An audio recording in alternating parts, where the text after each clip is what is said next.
5 berita terpopuler hari ini Rabu 22 Oktober 2025 di Bloomberg Technos Flash 5. Yang pertama, tarif kapal AS berlaku, kargo-kargo di pelabuhan Cina menumpuk. Waktu tunggu kapal komoditas yang mengantre di pelabuhan Cina bertambah 17% menjadi rata-rata 2,66 hari menurut perhitungan Bloomberg berdasar data platform pelacakan kapal Kepler. Sementara beberapa pusat minyak mengalami waktu tunggu lebih lama karena pemilik tanker berusaha mematuhi aturan baru. Kapal-kapal di Donjiako menunggu rata-rata 2,79 hari pekan lalu, periode terlama kedua dalam data Kepler. Sedangkan kapal-kapal di Yantai menganggur selama 2,7 hari, naik dari sekitar 1,8 hari pada pekan sebelumnya. Hal ini merupakan imbas ketegangan geopolitik antara China dan Amerika Serikat yang tak kunjung usai. Kedua negara saling balas memberikan biaya tambahan tinggi bagi kapal-kapal satu dan lainnya. Ketegangan bertambah dengan langkah baru Amerika yang menjatuhkan sanksi pada operator terminal impor minyak utama di timur Cina, Rizhao. Langkah ini untuk mencegah pengiriman minyak mentah dari Iran ke Cina. Kedua, daftar harta dan aset Sandra Dewi yang disita versi jaksa. Sandra Dewi mengajukan gugatan ke Pengadilan Tipikor Jakarta untuk menarik kembali sejumlah aset dan harta yang disita Kejaksaan Agung dalam kasus korupsi yang menjerat suaminya Harvey Muiz, yakni kasus korupsi tata kelola niaga pada wilayah izin usaha pertambangan atau IUP PT Timah Tbk atau TINS periode 2015-2022 dengan kerugian negara 300 triliun rupiah. Sebelumnya, selain pernah menjadi saksi di persidangan, Sandra sempat diduga terlibat dalam kasus pencucian uang suaminya. Namun ia menampik anggapan tersebut dan justru meminta aset miliknya dikembalikan dengan dalih merupakan hasil kerja kerasnya sebagai aktris dan endorse dari perusahaan-perusahaan. Aset dan harta yang diminta kembali oleh Sandra meliputi 88 tas mewah bernilai ratusan miliar rupiah, 2 rekening tabungan, ratusan perhiasan emas dan berlian, dan 5 safe deposit box berisikan logam mulia, emas lebih dari 290 gram, dan uang senilai 400.000 dolar Amerika Serikat. Ketiga, babak baru perebutan swasta di proyek pembangkit listrik sampah.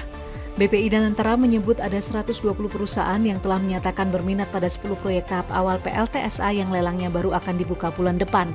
Tahap awal proyek ini akan melibatkan 8 daerah yakni DKI Jakarta, Tangerang, Bandung, Yogyakarta, Semarang, Surabaya, Bali, dan Makassar dari target 33 daerah secara keseluruhan. Proyek PLTSA ini juga mendapat dukungan pemerintah setelah Presiden Prabowo menandatangani Peraturan Presiden Nomor 109 Tahun 2025. Hal ini turut memantik minat pengusaha karena klausul Perpres dianggap menutup ruang negosiasi dan eskalasi harga PJBL yang menjamin tingkat pengembalian investasi pengembang swasta. Selain itu, tidak adanya denda atau penalti untuk mengunci komitmen penyaluran listrik IPP juga menjadi faktor penarik investor. Meski demikian, klausul yang mewajibkan PLN membeli listrik 20 sen dolar Amerika Serikat per kWh dari PLTSA dianggap beberapa pakar akan menambah beban keuangan dan operasional PLN. Kemudian tarif listrik yang dipatok pemerintah ini tidak kompetitif dibandingkan dengan tarif sumber pembangkit lainnya. Keempat, Grup Lipo akui memiliki rencana pembangunan kembali Moro Mall. CEO Grup Lipo, John Riyadi pada Selasa 21 Oktober 2025 mengkonfirmasi rencana pembangunan kembali Moro Mall di Purwokerto, pusat perbelanjaan legendaris di kota tersebut yang kini bangkrut. Ia menyebut pihaknya telah melakukan kunjungan ke Purwokerto untuk menjajaki pembangunan kembali Moro Mall yang sebelumnya dikelola oleh PT Bama Satria Perkasa. Meski demikian, John tidak menjelaskan apakah Lipo akan melakukan akuisisi atau hanya merevitalisasi. Sebagai informasi, pada tahun 2024, tim kurator Bama Satria Perkasa menawarkan harga 279 miliar rupiah untuk penjualan Moro Mall melalui Kantor Pelayanan Keuangan Negara dan Lelang atau KPKNL Purwokerto.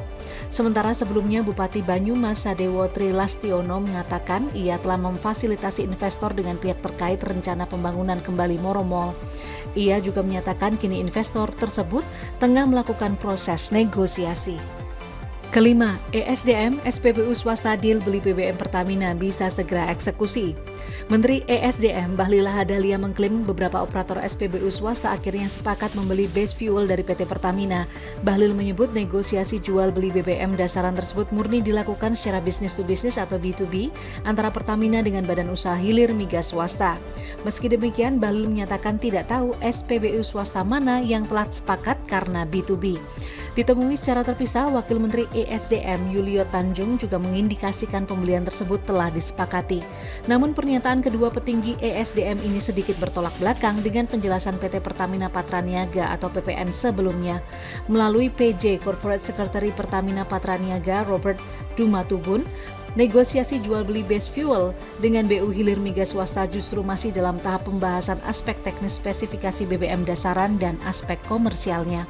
Itu dia 5 berita terpopuler pilihan Bloomberg Technos hari ini. Ikuti terus update selanjutnya di www.bloombergtechnos.com.